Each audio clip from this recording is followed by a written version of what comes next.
चोरी करने वाले होते हैं, जिसके बाद ये सभी लोग तैयारी करने लगते हैं और दूसरी तरफ निक और उसकी टीम भी तैयार हो जाती है। यहाँ पुलिस और चोर दोनों परेशान होते हैं क्योंकि इन दोनों ग्रुप्स को पता था कि आज कुछ भी हो सकता है और कुछ ही देर बाद चोरों की टीम पिको रिवेरा बैंक में घुस जाते हैं और देखते ही देखते सारे लोगों को बंदी बना लेते हैं। अब बैंक का पूरा कंट्रोल हाथ में लेने के बाद रॉय बैंक के मैनेजर को उठाता है और उससे पुलिस वालों को कॉल करने के लिए कहता है। जब मैनेजर पुलिस को कॉल मिला लेता है तब रॉय मैनेजर को अपनी शर्तें बताने लगता है कि हमें $10 मिलियन और एक हेलीकॉप्टर चाहिए और बाहर हमें एक भी पुलिस वाला नजर नहीं आना चाहिए। अगर पुलिस टाइम पर पैसे पहुंचा नहीं पाई तो हम एक एक करके यहाँ लोगों को मारते जाएंगे। वही निक अपने साथियों के साथ बैंक के बाहर खड़ा होता है और तभी वहाँ पर लोकल पुलिस की गाड़ियाँ आ जाती हैं। निक उनसे बहस करने लगता है कि ये हमारा केस है, हम पिछले कई दिनों से इनको पकड़ने के काम पर लगे हुए हैं, इसलिए तुम लोग यहाँ से चले जाओ। अब यहाँ रॉय चुपके से जब खिड़की से देखता है तो उससे पता चलता है कि यहाँ और भी पुलिस की कुछ गाड़ियाँ आ चुकी हैं। ये देखकर रॉय गुस्सा हो जाता है और वह अपने आदमी से कहता है कि एक लड़की को कमरे में ले जाकर मार दो। अब अपने लीडर की बात को मानते हुए वह आदमी ऐसा ही करता है और एक लड़की को कमरे में ले जाकर गोली मार देता है। गोली की आवाज सुनकर बाहर खड़े सभी पुलिस वाले अलर्ट हो जाते हैं। तब बाहर से फौरन बैंक के मैनेजर के पास पुलिस का कॉल आता है। तब बैंक का मैनेजर पुलिस से कहता है कि जल्द से जल्द इन लोगों के लिए एक हेलीकॉप्टर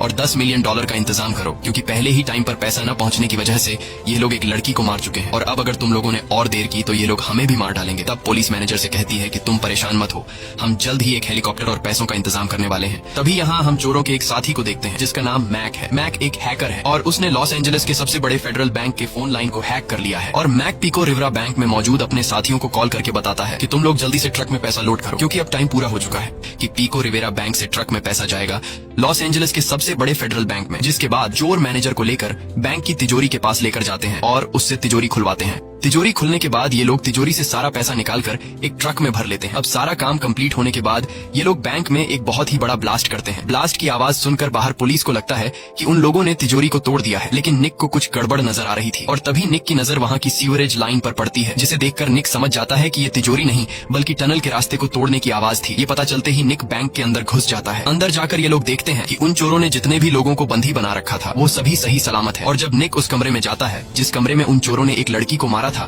तो वहाँ जाकर निक को पता चलता है कि उन लोगों ने किसी भी लड़की को नहीं मारा है, वो लड़की बिल्कुल ठीक है और जो गोली की आवाज आई थी वो सिर्फ एक ड्रामा था। और जब ये लोग तिजोरी के पास वाले रूम में पहुंचते हैं तो वहाँ उन्हें एक बहुत ही बड़ा गड्ढा दिखाई देता है, जिसे देखकर ये लोग समझ जाते हैं कि वो चोर हमें बेवकूफ बनाकर सीवरेज लाइन से होकर चले गए हैं। वही हम रॉय और उसके एक साथी को देखते हैं जिन्होंने बैंक के गार्ड्स के कपड़े पहने होते हैं और ये लोग एक ट्रक को चला रहे होते हैं। ये वही ट्रक होता है जिसे हमने कहानी की शुरुआत में देखा था और अब इन्होंने इस ट्रक को पेंट करके इसका पूरा डिजाइन बदल दिया होता है ताकि ये बिल्कुल एक ओरिजिनल बैंक में पैसे ले जाने वाला ट्रक लगे। और अब उन्होंने जिस पिको रिवेरा बैंक में डाका डाला था उसकी तिजोरी से सारा का सारा पैसा लेकर उन्होंने ट्रक में भर दिया है और ये पैसा अब ये लोग लॉस एंजलिस के सबसे बड़े फेडरल बैंक की तरफ ले जा रहे हैं। वही हम रॉय के हैकर साथी को देखते हैं जिसने लॉस एंजलिस के फेडरल बैंक का कॉन्टैक्ट लाइन हैक कर लिया होता है और यहाँ वो लॉस एंजलिस के फेडरल बैंक के गार्ड्स को कॉल करके कहता है कि हमारा ट्रक पैसा लेकर कुछ ही देर में पहुंचने वाला है। और यहाँ हमें सारी सच्चाई का पता चलता है कि उन्होंने जो अभी एक छोटे बैंक पिको रिवेरा में से जो पैसे ट्रक में भरे थे वो पैसे ये लोग लॉस एंजलिस के सबसे बड़े फेडरल बैंक के साथ पुराने नोटों में एक्सचेंज करने वाले हैं, क्योंकि अभी उन्होंने जो पैसे ट्रक में भरे हैं वो पैसे ये लोग चुराना नहीं चाहते, क्योंकि अगर ये पैसे इन्होंने अभी चुरा लिए तो इन नोटों का सीरियल नंबर फेडरल बैंक के साथ कंप्यूटर में दर्ज है, जिस वजह से ये लोग पकड़े जा सकते हैं। इसलिए अब यह लोग नए नोट जिनके सीरियल नंबर बैंक के पास है वह नए नोट ये लोग अंदर छोड़कर पुराने फटे हुए नोट चुराना चाहते हैं जिनके सीरियल नंबर का रिकॉर्ड बैंक ने खत्म कर दिया होता है। और कुछ ही देर बाद यह लोग फेडरल बैंक के पिछले वाले रास्ते से पहुंच जाते हैं जहाँ गेट पर एक गार्ड उन्हें रोक देता है और यह लोग उस गार्ड को अपनी एक फेक आईडी दिखाते हैं जो बिल्कुल असली लग रही थी। इसलिए गार्ड फेक आईडी को पहचान नहीं पाता। साथ ही उन्हें पहले से कॉल पर बता दिया गया था कि ट्रक कुछ ही देर में आने वाला है, इसलिए गार्ड को जरा सा शक भी नहीं होता कि इस ट्रक में गार्ड्स के बजाय चोर बैठे हैं। जिसके बाद गार्ड्स ट्रक को अंदर जाने देता है। अंदर आते ही ये लोग पैसों के 2 बड़े बड़े बॉक्सेस ट्रक से निकालते हैं। ये वही पैसे होते हैं जो उन्होंने अभी पिको रिवेरा बैंक के तिजोरी से लूटे थे और ये लोग इन पैसों के 2 बॉक्सेस को काउंटिंग वाली जगह पर ले जाने लगते हैं। यहाँ हम देखते हैं कि इन लोगों ने टोनी को एक पैसों के बॉक्स में अंदर छुपा कर रखा है और जब ये लोग काउंटिंग वाली जगह पर पहुंचते हैं तब एक गार्ड आकर उनसे कहता है कि पैसों को काउंटिंग में टाइम लगेगा, इसलिए तुम लोग डिपार्ट के बाहर इंतजार करो। इसके बाद वो गार्ड उस पैसों के बॉक्स को जिसके अंदर टोनी छुपा हुआ था वो उसे काउंटिंग वाले डिपार्ट के अंदर ले आता है। यहाँ रॉय अपने साथी बॉस्को को कॉल करके कहता है कि टोनी काउंटिंग वाले डिपार्ट में पहुंच चुका है, इसलिए तुम जल्दी से यहाँ की बिजली काट दो। अब बॉस्को जो पहले से नीचे वाले फ्लोर में छुपके से घुस गया होता है वो वहाँ से पूरे बैंक की बिजली बंद कर देता है। बिजली खराब होने की वजह से बैंक के अंदर काउंटिंग का काम करने वाले सभी लोग डिपार्ट से बाहर आ जाते हैं और बिजली के ठीक होने का इंतजार करने लगते हैं। अब टोनी पूरे डिपार्ट में एक पैसों के बॉक्स के अंदर अकेला रह चुका था, इसके बाद टोनी एक स्ट्रोब लाइट ऑन कर देता है जिससे सभी कैमरे ब्लर हो जाते हैं। कैमरे ब्लर होने के बाद टोनी जल्दी से पैसों के बॉक्स से बाहर आता है और देखता है कि यहाँ पर कोई भी नहीं है। अब टोनी जल्दी से वहाँ पर मौजूद उन फटे पुराने पैसों को बैग में भरने लगता है जिन्हें एक बार काउंट कर लिया गया है और दोबारा गार्ड इन पैसों को काउंट नहीं करेंगे। ये वो पैसे होते हैं जिन पैसों का सीरियल नंबर कंप्यूटर के डेटा से मिटाकर उन्हें कचरा किया जाने वाला था। अब टोनी जल्दी जल्दी से कई सारे बैग्स को पैसों से भरकर वहाँ पर मौजूद कचरे के डब्बे में उन बैग्स को फेंकने लगता है। टोनी कचरे के डब्बे में पैसों से भरे बैग्स इसलिए फेंकता है क्योंकि कुछ देर बाद कचरे वाली गाड़ी आकर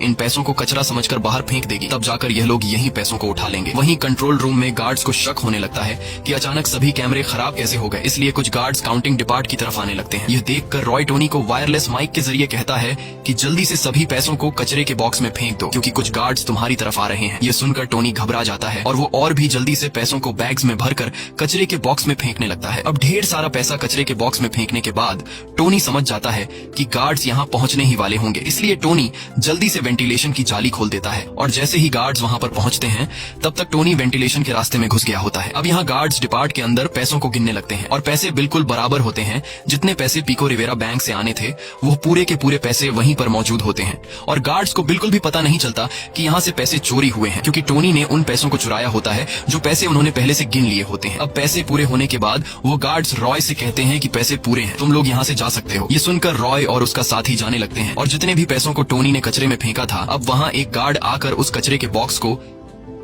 कचरे की गाड़ी में फेंकने के लिए ले जाने लगता है। वहीं बैंक के अंदर वो लेडी जिसने कुछ दिन पहले खाना ऑर्डर किया था वो फिर से बैंक के पास वाले रेस्टोरेंट से खाना ऑर्डर करती है, लेकिन इस बार चोरों का साथी मैक कॉल उठाता है क्योंकि उसने रेस्टोरेंट का कॉन्टैक्ट लाइन हैक कर लिया होता है और मैक उस लेडी से कहता है कि तुम्हारा खाना 5 मिनट में तुम्हारे पास पहुंचने वाला है। अब यहाँ टोनी वेंटिलेशन के रास्ते से होते हुए उस जगह पर पहुंचता है जहाँ उसने कुछ दिन पहले वॉशरूम के सीलिंग के ऊपर एक पार्सल छुपा कर रखा था और टोनी उस रास्ते से नीचे आकर सीधा उस लेडी के पास जाता है और उन्हें उनका खाना दे देता है। इसके बाद टोनी बिना किसी रोक टोक के बैंक से बाहर आ जाता है क्योंकि उसके पास कुरियर बॉय का कार्ड था जिससे गार्ड्स को टोनी पर शक नहीं होता और गार्ड्स टोनी को कुरियर बॉय समझकर छोड़ देते हैं। लेकिन तभी बैंक के गार्ड्स के पास कॉल आता है जिसमें खाना